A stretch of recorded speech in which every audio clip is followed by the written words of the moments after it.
அகத்தின் அழகு முகத்தில் தெரியும் அப்படின்னு சொல்லுவாங்க.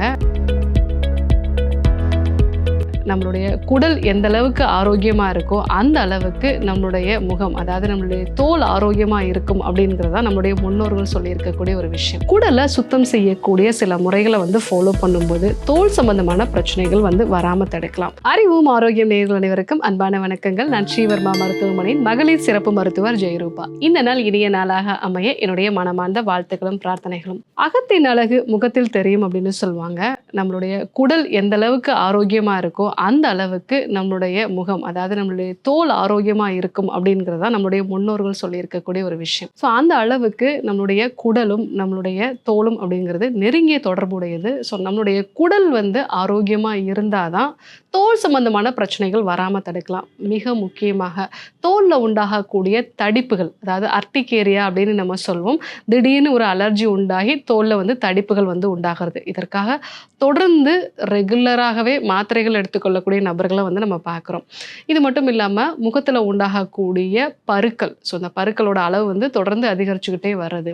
இது மட்டும் இல்லாமல் சொரியாசிஸ் மாதிரியான பிரச்சனைகள், கரப்பான் அப்படின்னு சொல்லக்கூடிய எக்ஸிமா மாதிரியான பிரச்சனைகள், அலர்ஜினால் உண்டாகக்கூடிய அட்டோபிக் டெர்மடைட்டிஸ் அப்படின்னு நம்ம சொல்லுவோம். ஸோ இது எல்லாமே நம்மளுடைய குடல் ஆரோக்கியமாக இல்லாத நிலையில தான் அதிகரிக்குது அப்படிங்கிறத சித்தர்களும் சொல்லியிருக்காங்க. ஸோ சமீபத்திய ஆராய்ச்சிகளும் அதை நிரூபிச்சிருக்கு. ஸோ நம்மளுடைய குடல் ஆரோக்கியமாக இருக்கும்போது நம்மளுடைய தோல் ஆரோக்கியமாக இருக்குது அப்படிங்கிறதுனால குடலை சுத்தம் செய்யக்கூடிய சில முறைகளை ஃபாலோ பண்ணும்போது தோல் சம்பந்தமான பிரச்சனைகள் வராமல் தடுக்கலாம். ஸோ எப்படி நம்ம குடல் தோல் சம்பந்தமான பிரச்சனைகளை சரி பண்ணுது அப்படின்னா, நம்ம குடலில் இருக்கக்கூடிய சில வகையான பாக்டீரியா, வைரஸஸ் அப்படிங்கிறது நமக்கு நன்மை விளைவிக்கக்கூடியவை. அதில் பார்த்தீங்கன்னா பிஃபிடோ பாக்டீரியம், அதே மாதிரி லாக்டோபைசிலஸ், இந்த வகையான பாக்டீரியங்கள் அப்படிங்கிறது நமக்கு நன்மை விளைவிக்கக்கூடியவை. அது மட்டும் இல்லாமல் இந்த வகையான பாக்டீரியங்கள், நுண்ணுயிரிகள்லேருந்து கிடைக்கக்கூடிய சில வகையான மெட்டபோலைட்ஸ், அதாவது அது சுரக்கக்கூடிய ஒரு விஷயங்கள், நம்ம சாப்பிடக்கூடிய உணவை அது சிதைச்சு சில வகையான வைட்டமின்ஸ்களை நமக்கு கொடுக்கும். அதே மாதிரி ஷார்ட் செயின் ஃபேட்டி ஆசிட்ஸை நமக்கு கொடுக்கும். இது எல்லாமே நம்ம உடம்புல இன்ஃப்ளமேஷனை குறைக்கிறது. மிக முக்கியமாக தோலில் உண்டாகக்கூடிய இன்ஃப்ளமேஷனை குறைக்கிறதுனால இந்த வகையான பாக்டீரியங்களோட எண்ணிக்கை அதிகமாக இருக்கும்போது நமக்கு தோல் சம்பந்தமான பிரச்சனைகள் வராது. ஸோ அதனால தான் நிறைய பேர் உணர்ந்திருப்பாங்க, எனக்கு செரிமான கோளாறுகள் உண்டாகும் பொழுதோ இல்லை நான் நிறைய எண்ணெயில் பொரிச்ச உணவுகளை சாப்பிடும்போது முகத்தில் பருக்கள் அதிகமாக இருக்கிறது, சொரியாசிஸ் மாதிரியான பிரச்சனைகளோட தாக்கம் அதிகமாக இருக்கிறது. அதே மாதிரி சில வகையான உணவுப் பொருட்களை சாப்பிடும்பொழுது எனக்கு அலர்ஜி சம்பந்தமான தோல் தடிப்புகள் எல்லாமே அதிகரிக்கிறது அப்படிங்கிறத நிறைய பேர் உணர்ந்து சொல்லுவாங்க. ஸோ அதனால தான் நமக்கு இந்த வயிறு சம்பந்தமான பிரச்சனைகள் இருக்கும் பொழுது இந்த நோய்கள் அதிகரிக்கிறத பார்க்கலாம். அது மட்டும் இல்லாமல் நம்மளுடைய குடலில் இருக்கக்கூடிய நல்ல பாக்டீரியங்கள் நம்மளுடைய மூளைக்கு ஒரு கனெக்ஷன் எப்போவுமே இருந்துகிட்ருக்கும். ஸோ இந்த பாக்டீரியங்கள் நல்ல பாக்டீரியங்கள்லாம் குறையும் பொழுது தொடர்ந்து நம்ம உடம்புல சில வகையான கெமிக்கல்ஸை ரிலீஸ் பண்ணும். ஸோ இது நச்சுத்தன்மை உடையது அப்படிங்கிறதுனால நமக்கு உடம்பு அளவுலையும் மூட்டுக்கு மூட்டு வலி கொண்டு வரதோ, அதே மாதிரி தோல் சம்பந்தமான பிரச்சனைகளையும் இது அதிகப்படுத்தும். அது மட்டும் இல்லாமல் இந்த வகையான பாக்டீரியங்கள் அப்படிங்கிறது நம்மளுடைய குடலில் லீக்கி கட் அப்படிங்கிற ஒரு நிலையை உருவாக்கும். ஸோ அதனால் நம்மளுடைய உணவில் இருந்து சரியாக செரிமானமாகாத உணவுப் பொருட்கள் ரத்தத்தில் கலக்கும் பொழுது அது ஆட்டோ இம்யூன் அப்படிங்கிற ஒரு விஷயத்தை நம்மளை உடம்புல ட்ரிகர் பண்ணுது. இதனால தான் நமக்கு தோல் சம்பந்தமான பிரச்சனைகளும் இன்னும் மூட்டுக்கு மூட்டு வலி உண்டாகிறது, இந்த மாதிரியான நிறைய பிரச்சனைகள் உருவாகுது. ஸோ உங்களுக்கு பருக்கள் இருக்குது, அதே மாதிரி சொரியாசிஸ் மாதிரியான தொந்தரவுகள் இருக்குது, ஸோ ஏதாவது ஒரு உணவுப் பொருள் சாப்பிட்டேன்னா உடனடியாக எனக்கு அலர்ஜி உண்டாகுது, ரொம்ப நாளாக அதுக்கு நான் மாத்திரைகள் சாப்பிட்டுட்ருக்கேன், ஸோ தோலில் உண்டாகக்கூடிய கரப்பான் மாதிரியான தொந்தரவுகள், அலர்ஜினால் உண்டாகக்கூடிய அட்டோபிக் டெர்மடைட்டிஸ், இந்த மாதிரியான பிரச்சனை இருக்குது அப்படின்னா நான் சொல்லக்கூடிய இந்த கஷாயத்தை 3 நாட்கள் இல்லை 5 நாட்கள் இல்லை 7 நாட்கள் உங்கள் உடலோட தன்மையை பொறுத்து ஒரு மருத்துவ ஆலோசனையோடு எடுத்துக்கோங்க. அந்த மாதிரி நீங்கள் எடுத்துக்கும் பொழுது உங்களுக்கு தோல் சம்பந்தமான பிரச்சனைகளில் நல்ல ஒரு மாற்றத்தை நீங்கள் பார்க்கலாம். ஸோ இந்த கஷாயம் தயாரிக்கிறதுக்கு நீங்கள் எடுத்துக்கொள்ள வேண்டிய பொருட்கள் அப்படின்னு பார்த்தீங்கன்னா, பன்னீர் ரோஜா பூக்கள். இந்த ரோஜா பூக்களை அதனுடைய இதழ்களை நல்லா நீங்கள் உலர்த்திட்டு ஒரு 100 கிராம் அளவுக்கு நீங்கள் எடுத்துக்கோங்க.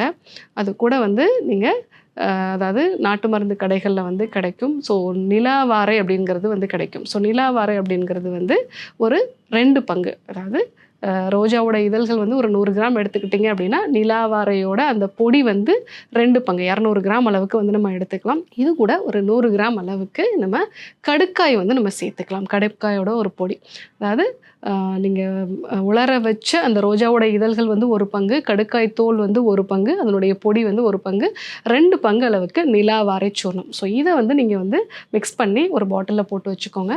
ஸோ ஒரு நாளையில் காலை நேரங்களில் வந்து ஒரு 2 டீஸ்பூன் அளவுக்கு இந்த பவுடர், அதாவது கிட்டத்தட்ட ஒரு 5லேருந்து 6 கிராம் அளவுக்கு நம்ம எடுத்துக்கலாம். ஸோ அந்த மாதிரி நம்ம வந்து எடுத்துக்கிட்டு இது கூட நல்லா ஒரு 200லேருந்து 250 ml அளவுக்கு நம்ம தண்ணீர் வந்து சேர்த்துக்கணும். அதை கொதிக்க வச்சு அது ஒரு 30லேருந்து 60 ml அளவுக்கு வந்து நம்ம வந்து அந்த கஷாயத்தை வந்து நல்லா சுண்ட வச்சுட்டு அதை வடிகட்டிட்டு இந்த கஷாயத்தை காலையில் வெறும் வயித்துல, அதே மாதிரி சாயங்கால நேரம் ஒரு 6 மணி போல் வந்து எடுத்துக்கலாம். அந்த மாதிரி நீங்கள் வந்து எடுத்துக்கும் பொழுது உங்களுக்கு அடுத்த நாட்களில் வந்து நல்லா வந்து மோஷன் போக ஆரம்பிக்கும். அதே மாதிரி காலை நேரத்தில் எடுத்துக்கும் போது அடுத்து வந்து ஒரு மணி நேரத்துக்குள்ளே வந்து ஒரு 2-3 வாட்டி உங்களுக்கு மோஷன் போகும். இதே மாதிரி தொடர்ந்து ஒரு 3 நாட்கள் வந்து நீங்கள் எடுத்துக்கலாம். அந்த மாதிரி எடுத்துக்கும் போது உங்களுடைய குடல் வந்து நல்லா ஆரோக்கியமாக வந்து இருக்கும். ஸோ அந்த நாட்களில் நீங்கள் மோர் சேர்த்த உணவுகளை வந்து நம்ம எடுத்துக்கணும். மோரில் இருக்கக்கூடிய லாக்டோபேசிலஸ் வந்து உங்கள் குடலில் நல்ல பாக்டீரியாங்களோட எண்ணிக்கையை வந்து அதிகப்படுத்தும். அதே மாதிரி நல்ல ப்ரீபயாட்டிக் இருக்கக்கூடிய உணவுப் பொருட்கள், நல்ல நார்ச்சத்து இருக்கக்கூடிய பழங்கள் வந்து நம்ம எடுத்துக்கிறது நல்லது. அந்த மாதிரி எடுத்துக்கும் பொழுது நம்ம உடலில் வந்து நல்ல பாக்டீரியங்களும் வைரஸ்களும் வந்து உருவாகும். இந்த மாதிரி 3 நாளோ இல்லை 5 நாளோ, இல்லை வந்து நோயோட தீவிரம் அதிகமாக இருக்குது, எனக்கு உடம்பு முழுவதும் சோரியாசிஸ் சம்மந்தமான பிரச்சனை இருக்குது அப்படின்னா 7 நாட்கள் இந்த மாதிரி ஒரு மருத்துவ ஆலோசனையோட வந்து நீங்கள் எடுத்துக்கணும். அந்த நாட்களில் அதிகமான அளவு தண்ணீர் வந்து குடிக்கணும், நிறைய மோர் வந்து எடுத்துக்கணும், பழங்கள் காய்கறிகள் வந்து எடுத்துக்கணும். இந்த மாதிரி நீங்கள் எடுத்துக்கிட்டீங்க அப்படின்னா உங்களுடைய தோல் சம்மந்தமான பிரச்சனைகளில் நல்ல ஒரு மாற்றத்தை வந்து பார்க்கலாம்.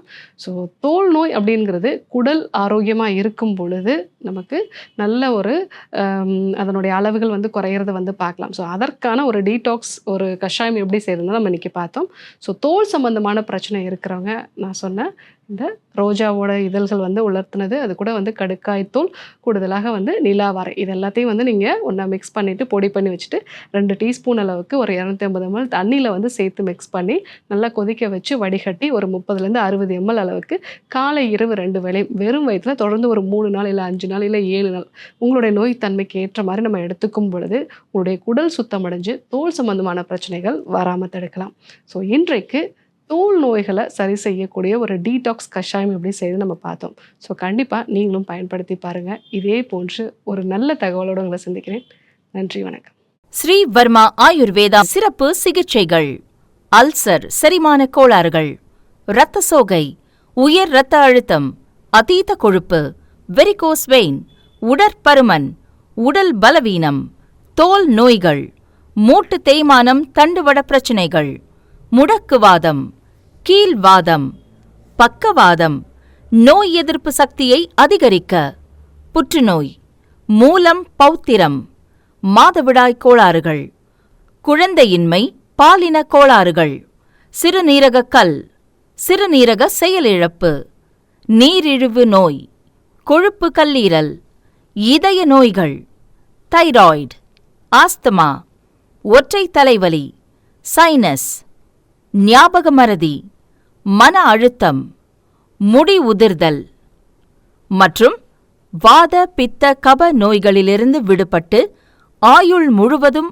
ஆரோக்கியம் பெற்றிட ஆச்சார்யா டாக்டர் ஸ்ரீ வர்மா அவர்களிடமும் வெல்னஸ் குருஜி அவர்களிடமும் நேரடியாக பயிற்சியும் ஆசியும் பெற்ற doctor Hemala Tiruvallur, doctor Sowmya Ambattur, doctor Revathi Kodambakkam, doctor Jayarupa Manapakkam, doctor Mangaiyarkarasi Velachery, doctor Jayakanthan Pondicherry, doctor Subhashini Tiruvannamalai, doctor Saraswathi Salem, doctor Sharmila Trichy, doctor Maria Christina Thanjavur, doctor Malathi Coimbatore, doctor Lalitha Madurai, doctor Jebashin Nagercoil, Hosur doctor Sandhya, doctor Amrutha Bangalore, doctor Navneet Hyderabad, doctor Siddharth Mumbai.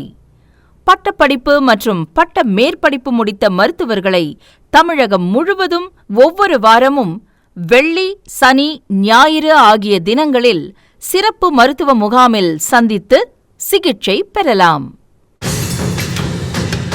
ஆறறிவை மிஞ்சிய பேரறிவு. யாகமின்றி யோகம் தரும் யோகக்கலை. ஒழுங்கற்ற உணவிற்கு ஆரோக்கியமே விலை. அதற்கு உணவையே மருந்தாக்குவது ஒரு கலை. இயற்கை அன்னை நம் மீது கொண்ட நேசம் இனி நம் இல்லங்களில் வீசப்போகிறது மூலிகையின் வாசம். நமது ஆன்மாவை நாமே தரிசிப்பது பெரும் பேறு. அதற்கு ஆன்மீகம் என்பது பேரு. தேவை தியானம் பற்றிய ஞானம். ஒவ்வொன்றும் பல்லாயிரம் ஆண்டுகள் பழமையானது, இன்றும் கூட புதுமையானது. காலம் காலமாக மறைக்கப்பட்ட பொக்கிஷங்களை அள்ளி அள்ளி நமக்கென வழங்க வருகிறார் ஒரு விடிவெள்ளி. ஆச்சாரியா டாக்டர் ஸ்ரீவர்மா. வாழ்க்கையில் நாம் கரை சேர, நம் கனவுகள் அனைத்தும் ஈடேற, தீரா நோய்கள் என்னும் தீயை அணைக்க வருகிறார் நம் உடலையும் மனதையும் ஒருங்கிணைக்க. இவர் அறிவையும் ஞானத்தையும் தேடி தேடி சேர்க்கவில்லை தனக்காக, அத்தனையும் வாரி வழங்க வருகிறார் நமக்காக. இது ஆரோக்கிய வாழ்வின் அடிநாதம். ஆயுள் தரும் ஆயுர்வேதம். டாக்டர் வர்மாஸ் ஆரோக்கியமும் ஆன்மீகமும்.